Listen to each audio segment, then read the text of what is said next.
Hello दोस्तों, स्वागत है। आज हम जानेंगे कैनुला के बारे में, कैनुला के पार्ट्स के बारे में और कैनुला लगाते कैसे हैं। तो चलिए शुरू करते हैं। कैनुला के टाइप के बारे में सबसे पहले आ जाता है ये 26 गेज का, जो पर्पल कलर का होता है। फिर उसके बाद उससे थोड़ा बड़ा येलो कलर का, जो 24 गेज का होता है। फिर उसके बाद ब्लू कलर का, जो 22 गेज का होता है। Then pink colour 20 gauge, 18 gauge green colour.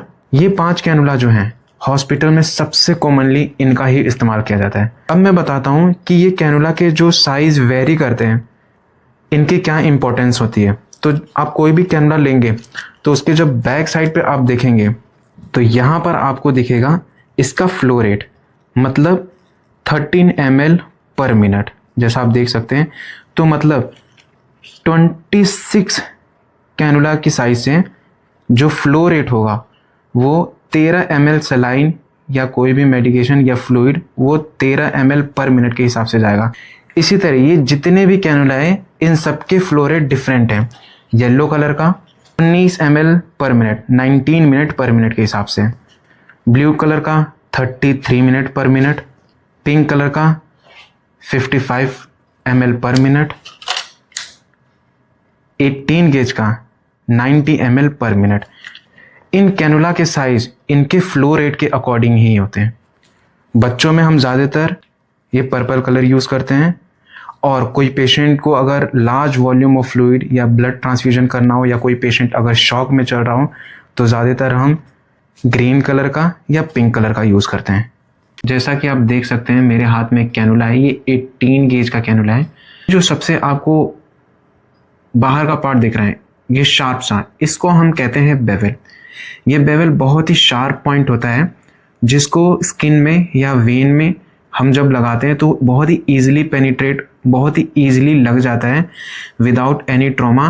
और इसके शार्पनेस होने की वजह से पेशेंट को बहुत ही कम पेन होता है। नेक्स्ट है ये कैथेटर।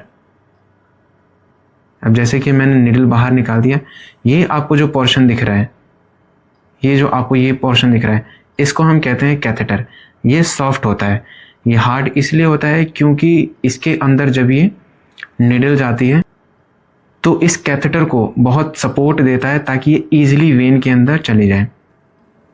इसके अंदर जो मेटल का है उसको हम कहते हैं नीडल, इसको हम कहते हैं नीडल। इसको कहते हैं विंग्स, इन दोनों को हम कहते हैं विंग्स, क्योंकि विंग्स कैनुलेशन के दौरान हमें ऐसे पकड़ने में सपोर्ट देता है, ऐसे पकड़ने में सपोर्ट देता है। हम कहते हैं इंजेक्टेबल पोर्ट। इंजेक्टेबल पोर्ट का यूज़ यूजली हम इमरजेंसी सिचुएशन में करते हैं। जब कोई मेडिसिन बोलस देनी हो तो हम डायरेक्ट इससे दे सकते हैं, ये हमारा टाइम बचाता है। मतलब यहाँ से जब यहाँ से आईवी लाइन कनेक्ट होता है तो हमें आईवी लाइन हटाने की ज़रूरत नहीं, है। हम डायरेक्ट इंजेक्टेबल पोर्ट में से इमरजेंसी ड्रग को डायरेक्ट दे सकते हैं। इसको हम कहते हैं फ्लशिंग चैम्बर।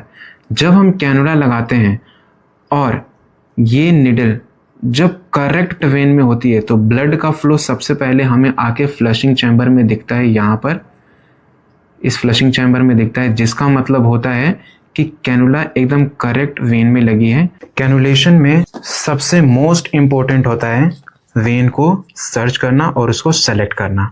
तो यहाँ से हम पहले आप देख सकते हैं, यहाँ पे मैंने टोनिकेट से इसको टाइट कर दिया है।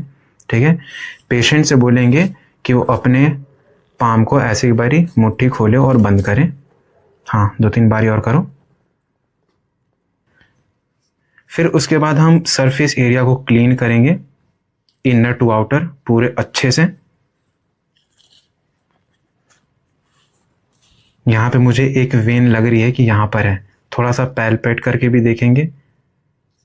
मुझे नहीं पता कि वो कैमरे में दिख रही है कि नहीं, बट मुझे पता चल रहा है कि यहाँ पे एक वेन है। सबसे पहले हम कैनुला को चेक करेंगे, ऐसे निकाल के। ये पूरा निकल गया, चेक कर लिया। रीज़न इसका ये है क्योंकि जब ये मैन्युफैक्चरिंग होके आते हैं तो ये कैनुला यहाँ से इतनी ज़ोर के स्टक रहते हैं कि ये लगाने के बाद निकलते नहीं हैं। तो इसलिए इसको निकाल के एक बारी चेक करो और इसको थोड़ा फ्री मूवेबल कर लो। फिर उसके बाद हम कैनुला को यहाँ विंग से ऐसे होल्ड करेंगे, ठीक है। मुट्ठी ओपन करो, ठीक है। करने के बाद अब जैसा कि आपको दिख रहा होगा कि यहाँ पे एक वेन है, इसको हल्का सा, पेशेंट को हम पहले बता देंगे कि अब मैं प्रिक करने जा रहा हूँ, ठीक है।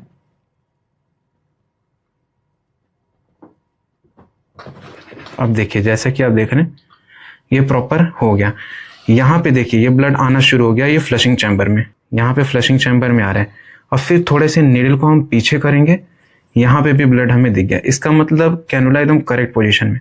फिर स्लाइटली इसको अंदर कर देंगे और फिर यहाँ से हम टर्निकेट को रिलीज कर देंगे। वेन को प्रेस करेंगे यहाँ से ऐसे, नीडल बाहर कर देंगे, नीडल को अपने से थोड़ा दूर, और कैप को ऐसे लगा देंगे। ये प्रॉपर पूरा कैनुलेशन हो गया। अब इसको हम फिक्सर से या टैगाडम से इसको हम फिक्स कर देंगे।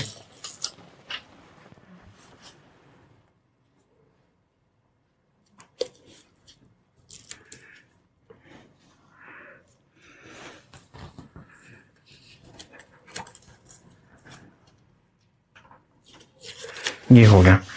अब इसके बाद एक फ्लश, वेन को थोड़ा प्रेस करेंगे ताकि बैकफ्लो ना आए।